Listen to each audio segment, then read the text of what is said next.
एक बार एक राजा था, उसने बोला अपने मंत्रियों से कि भगवान भला क्या सब और हैं? उसने कहा हाँ जहाँ पर बिल्कुल भगवान तो सब और हैं। क्या तुम्हें दिखते क्यों नहीं है? फिर दिखते क्यों नहीं बताओ? और अगर वो है तो करता क्या है वो भगवान? क्या जवाब है इसका? मिनिस्टर चुप। तो मिनिस्टर मैं कुछ पूछ रहा हूं तुमसे, अगर भगवान सब और है तो दिखता क्यों नहीं है? और क्या कर क्या रहा है वो? क्या जवाब है इस बात का? मिनिस्टर चुप। ऐसे चुप नहीं रह सकते, मुझे शाम तक आंसर चाहिए, नहीं तो तेरा सर अलग, धड़ से अलग। बोलो जी, घर गया तो मंत्री सोच रहे हैं मैं क्या करूं यार, भगवान है हाँ शास्त्रों में लिखा है, लेकिन दिखते नहीं है, इसका क्या जवाब दूं? और कर क्या रहे, हमें क्या पता क्या करते हैं भाई? हमें कोई भगवान कोई फेसबुक प्रोफाइल पे लिखा कि मैं ये करता हूँ? तो बेटा आया, कहते बेटा ने पूछा, कहते पिताजी क्या हो गया पिताजी, आप ऐसे दुखी हो रखे हैं? कहते बेटा हुआ कि ना ये राजा ने इस प्रकार का ये सवाल पूछा है तो इसका जवाब नहीं है मेरे पास। क्या जा रहे पिताजी, मेरे को लेके चलना, मैं बात कर लूँगा राजा से। राजा के पास गए, राजा के पास गए तो राजा ने बोला हाँ जी मंत्री जी क्या जवाब? उन्होंने बोला ये मेरा बेटा जवाब देगा। कहते अच्छा पूछा तुमसे? कहते कोई नहीं, मैं मेरा बेटा एक ही बराबर है तो उससे पूछ लीजिए। तो बेटे से पूछा, कहता हाँ जी बताओ, भगवान अगर सब और है तो दिखता क्यों नहीं है? तो बेटे ने कहा ठीक है, इसके लिए आपको दही लेके आना होगा, अगर आप दही लेके आएंगे तो फिर मैं आपको बता पाऊंगा। अच्छा दही लेके आए, तो राजा को दिखाया, देखिए ये दही है। कहता हाँ देख रहा है बिल्कुल दही है। तो बेटे ने बोला अच्छा इसमें मक्खन है कि नहीं है? कहता बिल्कुल है।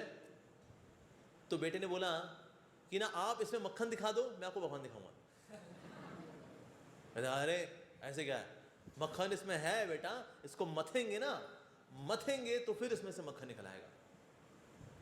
तो जो बेटा था मंत्री का, उसने बोला उसी तरह से भगवान भी सब और हैं, जब भक्ति की मथनी से मथा जाता है अपने हृदय को तो फिर हम भगवान को देख पाते हैं सब और, अन्यथा नहीं देख सकते। और कहा अच्छा दूसरा सवाल क्या है कि भगवान कर क्या रहे हैं? तो उन्होंने कहा जी इसके लिए ना, इस सवाल का जवाब देने के लिए मेरे को सिंहासन में बैठना पड़ेगा और आपको यहाँ मेरी जगह पे खड़ा होना होगा। राजा ने कहा ये बड़ा यूनिक बात है, कभी दही मंगाता है कभी क्या करता है। क्या ठीक है ओके। तो फिर राजा नीचे आ गया और जो लड़का था वो जाके सिंहासन में बैठ गया। तो राजा बोला बोलो जी जवाब बोलो, ये थोड़ी सिंहासन में बैठ गया आराम से यहाँ फ्रूटी पियेंगे बैठ करके। तो ये जो मंत्री का बेटा था उसने बोला भगवान ये कर रहे हैं कि जो रंक है उसको राजा बना रहे हैं और जो राजा है उसको रंक बनाते हैं, जो ऊपर है उसको नीचे भी आना पड़ता है और जो नीचे है उसको ऊपर आना पड़ता है। जब सृष्टि भी होती है तो प्रलय भी होती है, प्रलय के बाद वापस सृष्टि भी होती है। भगवान ये कार्य कर रहे हैं। तो राजा पूरी तरह से संतुष्ट हो गया। पर हाँ लेकिन भगवान का एक कार्य है, यस भगवान करते हैं जगत का। एक समय प्रभुपाद जी समझा रहे थे, एक साइंटिस्ट के साथ प्रभुपाद जी बात कर रहे थे किस प्रकार से सृष्टि का प्राकट्य होता है। गर्भोदक्षय विष्णु से ब्रह्मा जी आते हैं, सृष्टि मेंटेनेंस, और ब्रह्मा जी क्रिएटर, विष्णु जी मेंटेनर और शिव जी डिस्ट्रॉयर, ये सब बता रहे थे। तो उसने कहा ऐसे कैसे होता है, ये सब माइथोलॉजी है। ऐसे कोई मतलब भगवान जो है, किसने देखा भगवान को? भगवान जो है पैदा कर रहे हैं, उससे फिर वो रह भी रहे हैं, उस वक्त उसको नष्ट भी कर रहे हैं, थोड़ी होता है। प्रभुपाद जी ने बोला ये काम तो मकड़ी भी कर लेती है। मकड़ी जाला बुनती है, जाले में रहती है, उसका उस जाले को खा भी जाती है। तो सृष्टि भी कर रही है, उसमें रह भी रही है, उसके बाद उस मकड़ी अपने जाले को खा भी लेती है। ये कार्य तो मकड़ी भी कर लेती है, तो भगवान क्यों नहीं कर सकते? बस मकड़ी है थोड़े छोटे लेवल पे करती है, भगवान बड़े लेवल पे करते हैं। तो ये शक्ति तो मकड़ी के अंदर भी है। फिर प्रभुपाद ने एक और जवाब दिया। प्रभुपाद जी ने कहा इवन मैजिशियन भी चीज़ों को प्रकट और अप्रकट कर लेता है। जैसे एक हमने मैजिक देखा था के लाल पीसी सरकार, उसने ऐसे बहुत बड़ा उसने पर्दा लेकर आया ताजमहल के आगे, और पर्दा हटाया ताजमहल का है। सबने देखा सिर्फ प्लेटफॉर्म है, तेजोमय महल है ही नहीं भैया वहां पर। कहाँ गया? तेजोमय महल ही तो है बेचारा, है ना?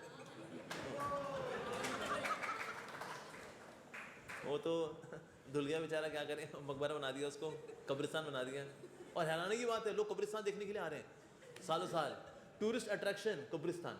लेकिन सब लोग कब्रिस्तान है ही नहीं, वो तो महातेजस्वी भक्त शिव जी, उनका तेजोमय महल रहा है वो तो। बट एनीवेज, बट लेकिन उसने पूरा वो तेजो महल जो है वो गायब कर दिया। तो प्रभुपाद जी ने बोला चीज़ों को प्रकट करना, अप्रकट करना, दृष्टिगोचर करना, अदृष्टिगोचर करना, ये तो एक जादूगर भी कर लेता है। तो बोला भगवान क्यों नहीं कर सकते? भगवान भी एक ट्रांसेंडेंटल जादूगर है। तो सृष्टि की रचना कर भी देंगे, सृष्टि को विनष्ट कर भी देंगे, ये भगवान की शक्ति है।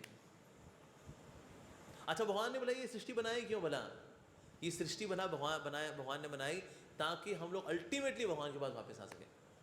अब देखो यहाँ पर ना हमेशा संतोष नहीं है। संसार में सुख पता कैसे है? संसार, जिस संसार में हम लोग रह रहे हैं, भगवान ने बनाई है सृष्टि। मान लो खीर में मिट्टी मिली हो, अब किसने मिट्टी मिली खीर खाई है? खीर का स्वाद आता है? नहीं आता? यानी आपने मिट्टी वाली खीर कभी नहीं खाई? स्वाद आता है। अगर आप मिट्टी वाली खीर खाओ तो स्वाद आता है, लेकिन ओवरऑल किरकिर होती है उसके अंदर।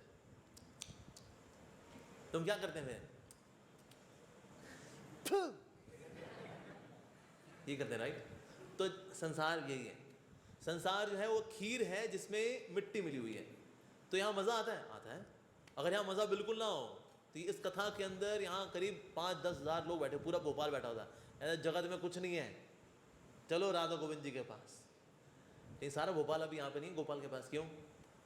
क्योंकि जगत में कुछ तो मज़ा है, कुछ तो मज़ा है, लेकिन उस मज़े के अंदर किरकिर भी है। संसार के सुख के अंदर किरकिर भी है। इसलिए अगर किसी से पूछते सब बढ़िया चल रहा है, हाँ बढ़िया है, यदि आपके इतने बढ़िया में इतना बढ़ियापन था नहीं, क्यों? बस बढ़िया है, अच्छा है, अच्छा है, सब बढ़िया चल रहा है। थोड़ा और बताइए कितना बढ़िया है? बस यही है, एक बार बच्चों की एजुकेशन पूरी हो जाए, एजुकेशन लोन चुका दें, बस फिर बिटिया के लिए थोड़ा दहेज इकट्ठा करना है।